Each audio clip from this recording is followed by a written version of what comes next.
어르신 혹시 이런 말 들어보셨습니까? 기름은 다 거기서 거기다. 마트에 싸게 파는 거 쓰면 되지 뭐. 저도 한때 그렇게 생각했습니다.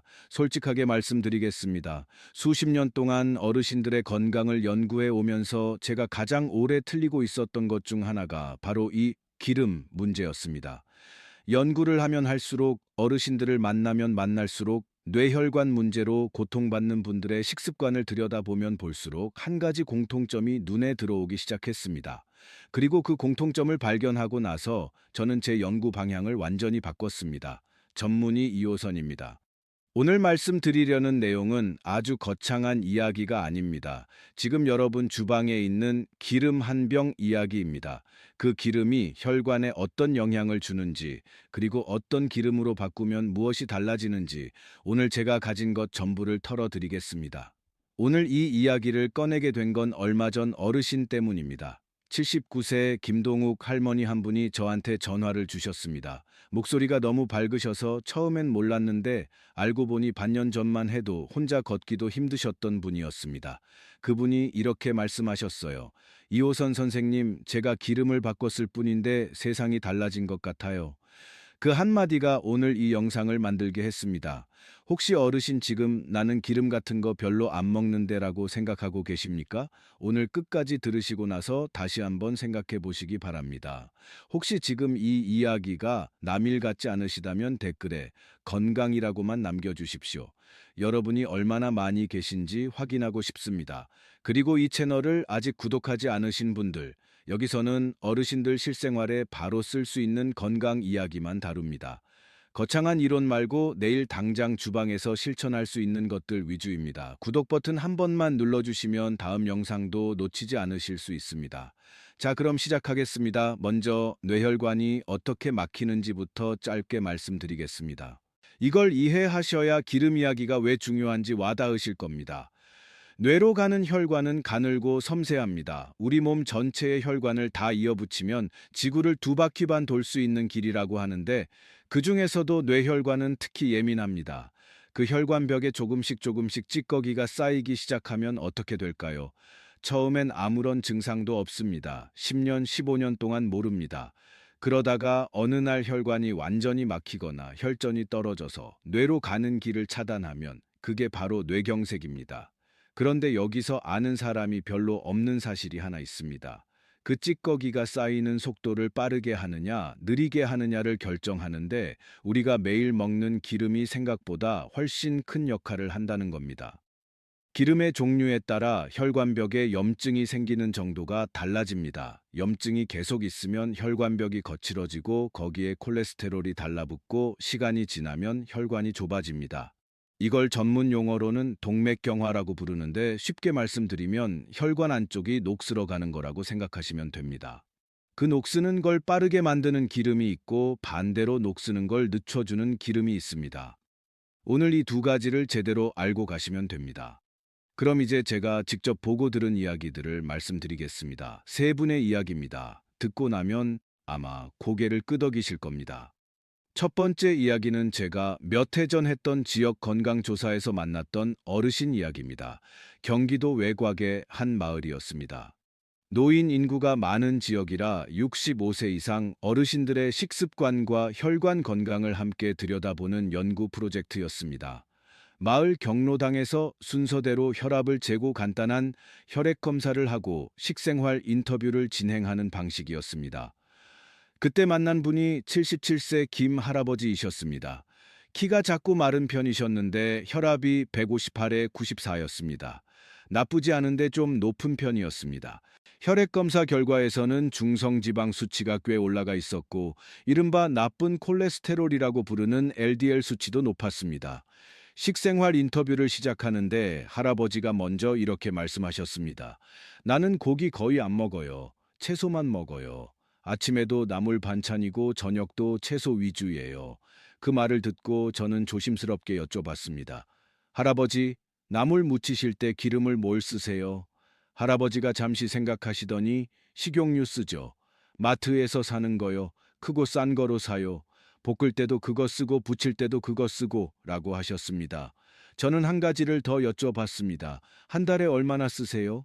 한 1.8일짜리 한 병은 금방 없어져요. 워낙 나무를 자주 하니까요. 그 순간 퍼즐이 맞춰졌습니다. 고기는 거의 안 드시는데 혈중 지방 수치가 높은 이유가 바로 거기 있었습니다. 채소 중심의 식단이라도 기름을 많이 쓰면, 그것도 정제 식용유를 많이 쓰면 혈관에는 상당한 부담이 될 수 있습니다. 할아버지와 대화를 더 이어나가 보니 드러나는 게 있었습니다. 아침에 시금치나물, 점심에 콩나물 무침, 저녁에 고사리 볶음. 반찬이 전부 채소였는데 모두 식용유로 무치거나 볶으신 거였습니다. 가족들도 채소 위주 식단이라 좋다고 했대요. 맞는 말입니다. 채소 위주 식단은 분명히 좋습니다. 하지만 어떤 기름을 얼마나 쓰느냐도 함께 봐야 합니다. 마트에서 파는 큰 통의 식용유, 카놀라유, 콩기름, 옥수수기름. 이런 기름들에는 오메가6이라는 지방산이 아주 많이 들어 있습니다. 오메가6은 우리 몸에 꼭 필요한 성분이기는 한데 문제는 양입니다. 너무 많아지면 몸 안에서 염증을 일으키는 신호물질을 만들어냅니다. 그리고 그 염증이 혈관벽을 조금씩 손상시키기 시작합니다. 채소를 드시면서도 혈관이 점점 좁아질 수 있는 이유 중 하나가 여기에 있습니다. 저는 그날 인터뷰를 마친 후에 들기름 이야기를 드렸습니다. 나물 무칠 때 식용유 대신 들기름 한 스푼만 써보시라고, 냉장고에 넣어두고 생으로만 쓰시라고요. 할아버지는 고개를 갸웃하셨습니다. 들기름은 비싸지 않아요? 재래시장에 가시면 생각보다 비싸지 않아요. 작은 병으로 자주 사시면 됩니다. 라고 말씀드렸습니다. 3개월 후 그 마을에 다시 방문했을 때 김 할아버지를 다시 뵈었습니다. 혈압이 142에 88로 내려가 있었습니다. 완전히 정상은 아니었지만 방향이 달라졌습니다. 할아버지가 웃으시면서 이렇게 말씀하셨습니다. 며느리가 들기름 계속 사다 줘요. 이제 없으면 섭섭해요. 이야기를 들으시고 나서 혹시 주변에 이런 분이 계십니까? 채소만 먹는데 혈압이나 콜레스테롤이 왜 이렇게 높냐며 억울해 하시는 분이요. 그런 분이 계시다면 이 영상 링크 하나만 보내주십시오. 작은 차이가 큰 변화를 만들 수 있습니다. 두 번째 이야기는 건강 간견을 다니다가 만난 분의 이야기입니다. 2년 전쯤이었습니다. 서울 북쪽의 한 구민회관에서 어르신들 대상으로 건강 간견을 하게 됐는데 그날 참석하신 분이 80명 가까이 되셨습니다. 간견이 끝나고 나서 질문을 받는 시간이 있었는데 한 어르신이 손을 드셨습니다. 70대 초반으로 보이는 남자 어르신이셨는데 목소리가 또렷하셨습니다. 선생님, 저는 건강에 꽤 신경 쓰는 편이에요. 올리브유도 쓰고 오메가3 영양제도 먹고 있어요. 그런데 작년에 건강검진에서 뇌혈관에 경미한 협착이 있다고 했습니다. 제가 뭘 잘못하고 있는 걸까요?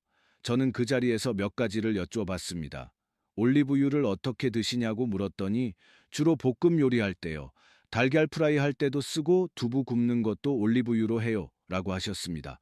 거기서 문제가 있었습니다. 올리브유는 열에 약합니다. 특히 엑스트라 버진 올리브유는 발연점이 낮아서 고온에서 가열하면 그 안에 있는 좋은 성분들이 파괴됩니다. 폴리페놀이라는 항산화 물질, 올레산이라는 건강한 지방산 모두 높은 온도에서 변질됩니다. 거기다가 가열 중에 알데히드라는 물질이 생성될 수 있는데 이건 오히려 혈관에 부담을 줄 수 있는 성분입니다. 좋은 기름을 사셨는데 그 기름을 잘못 쓰고 계셨던 겁니다.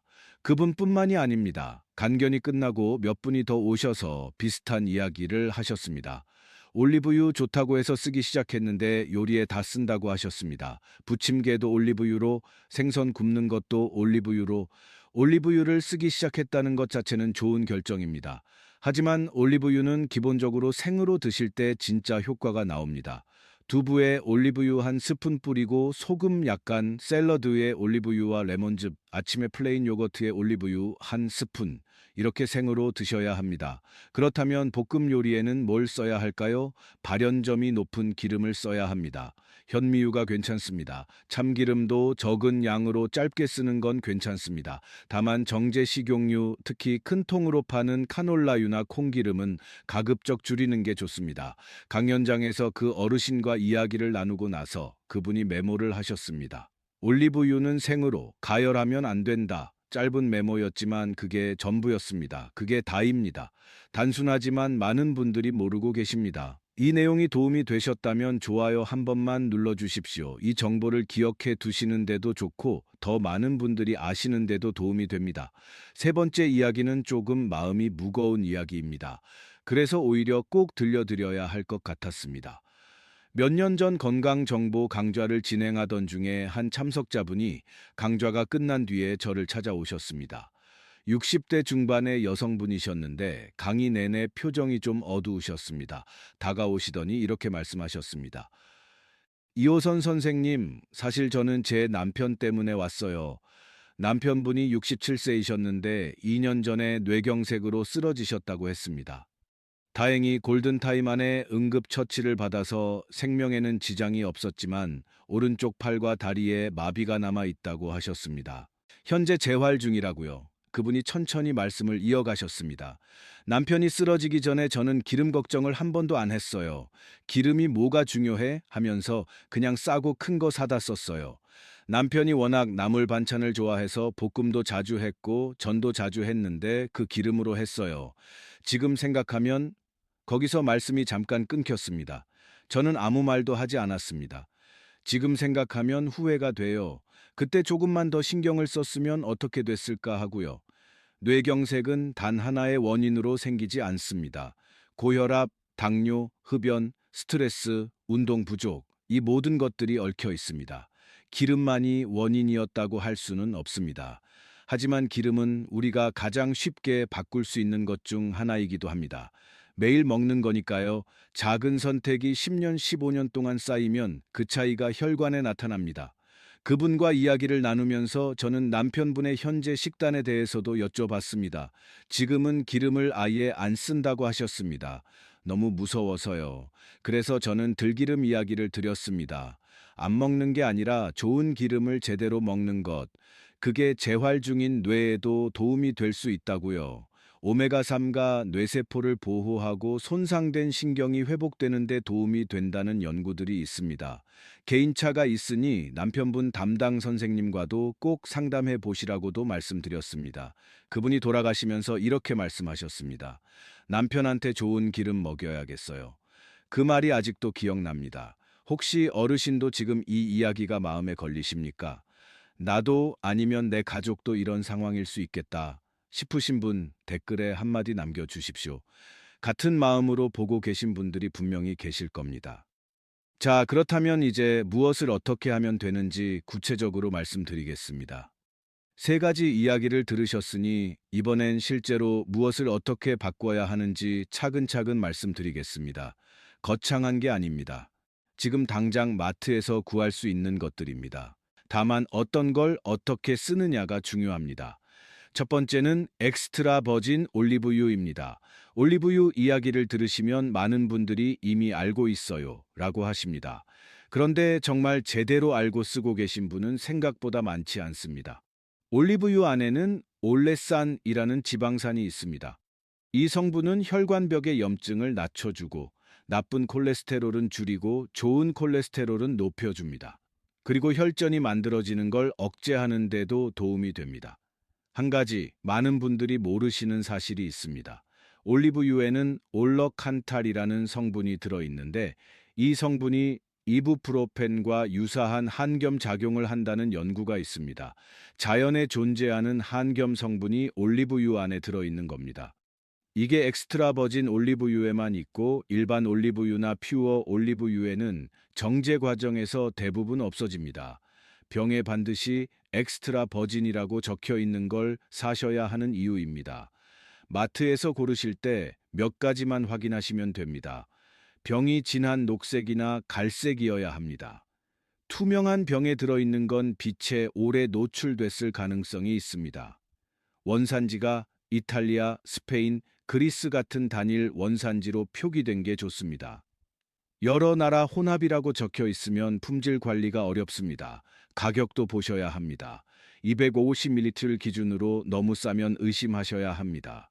진짜 엑스트라 버진은 제조 과정이 까다롭기 때문에 어느 정도 가격이 나옵니다.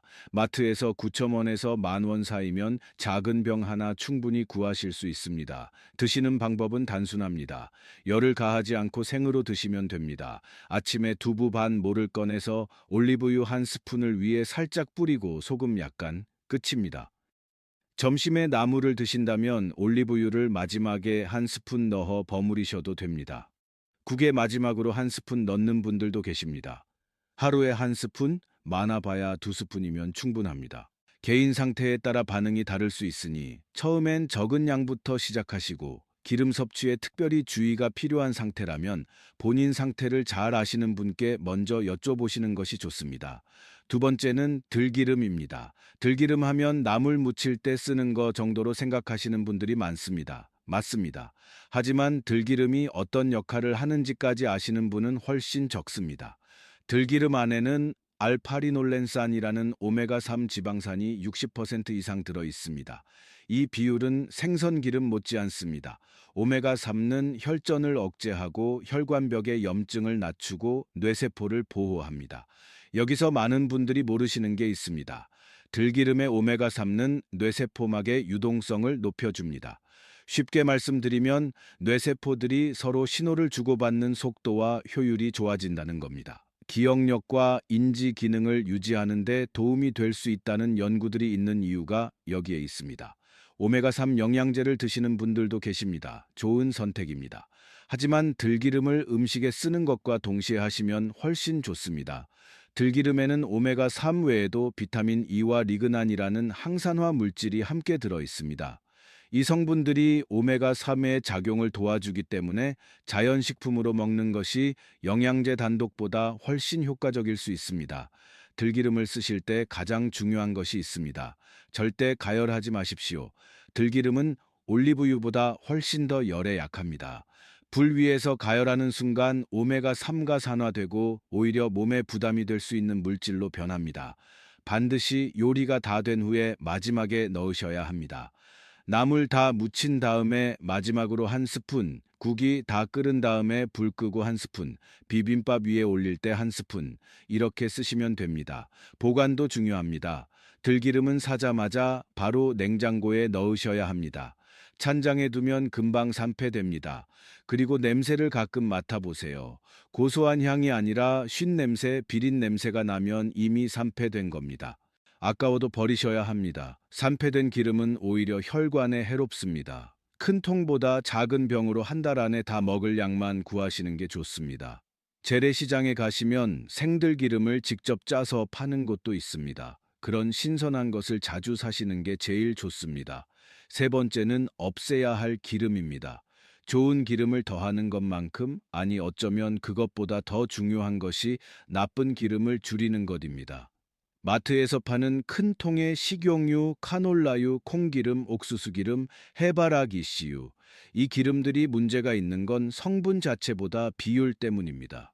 이 기름들은 오메가6 지방산이 매우 많습니다. 앞서 말씀드렸듯이 오메가6 자체가 나쁜 건 아니지만 오메가3에 비해 너무 많아지면 몸 안에서 염증을 촉진하는 방향으로 작용하기 시작합니다. 연구에 따르면 우리 건강하게 유지되는 오메가6 대 오메가3의 이상적인 비율은 4:1 정도입니다. 그런데 많은 경우에 현대인들의 실제 비율은 20:1, 심한 경우는 30:1까지 올라가 있다고 합니다. 그 격차의 상당 부분이 정제 식용유 사용에서 옵니다. 집에서 직접 요리하실 때는 가급적 이 기름들을 줄이시고 볶아야 할 때는 현미유나 코코넛 오일을 조금만 쓰시거나 물로 볶는 방식을 써보시는 것도 좋습니다. 물로 볶는다는 게 어색하게 들리실 수 있는데 약간의 물을 팬에 넣고 재료를 볶으면 생각보다 잘 됩니다. 기름 없이도 충분히 맛있게 채소 볶음을 만드실 수 있습니다. 마가린도 주의가 필요합니다. 빵에 바르는 마가린, 과자나 케이크에 들어가는 쇼트닝, 가공 유지, 이런 것들에 트랜스 지방이 들어있는 경우가 많습니다. 성분표를 보시면 됩니다. 부분 쇼트닝, 가공 유지라고 쓰여 있으면 가급적 피하시는 게 좋습니다. 세계보건기구가 트랜스 지방 퇴출을 권고할 만큼 혈관 건강에 좋지 않은 성분입니다. 물론 외식을 완전히 끊을 수는 없습니다. 저도 그렇게 말씀드리지 않습니다. 하지만 외식을 하실 때 기름을 많이 쓰는 요리, 튀긴 것, 기름진 것 중심보다는 구운 것, 찐 것, 국물 요리 중심으로 선택하시면 도움이 됩니다. 완벽할 필요는 없습니다. 평소 집에서 쓰는 기름을 바꾸는 것만으로도 상당한 차이가 생깁니다. 이 내용들은 일반적인 건강 정보로 말씀드리는 것이고, 현재 혈압이나 혈당, 혈중 지질 등의 특별히 조절이 필요하신 분들은 본인 상태를 잘 아시는 선생님과 상담하시면서 진행하시는 게 좋습니다. 자, 이제 마무리를 드릴 시간이 됐습니다. 오늘 제가 드린 이야기의 핵심은 세 가지입니다. 엑스트라 버진 올리브유, 반드시 생으로 하루 한 스푼에서 두 스푼. 들기름, 냉장 보관, 가열하지 않고 요리 마지막에 하루 한 스푼에서 두 스푼. 정제 식용유, 마가린, 가공유지, 가급적 줄이기, 전부입니다. 수십 년 동안 어르신들의 건강을 연구하면서 제가 깨달은 것 중 하나는 건강은 대부분 작은 습관의 집합이라는 겁니다. 한 번에 다 바꿔야 한다는 부담 가지지 않으셔도 됩니다. 오늘 마트 가시는 길에 들기름 작은 병 하나만 사오세요. 그게 시작입니다. 아파트 단지 입구 작은 마트에도 있고 재래시장에도 있습니다. 9,000원에서 10,000원이면 됩니다. 그 한 병이 혈관에 들어가는 기름의 질을 바꾸기 시작합니다.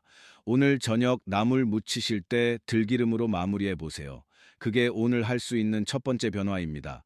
이런 내용이 도움이 되셨다면 구독 버튼 한 번만 눌러 주십시오. 저한테는 다음 영상을 계속 만들 수 있는 이유가 됩니다. 어르신들 건강에 실제로 도움이 되는 이야기를 계속 드리고 싶습니다.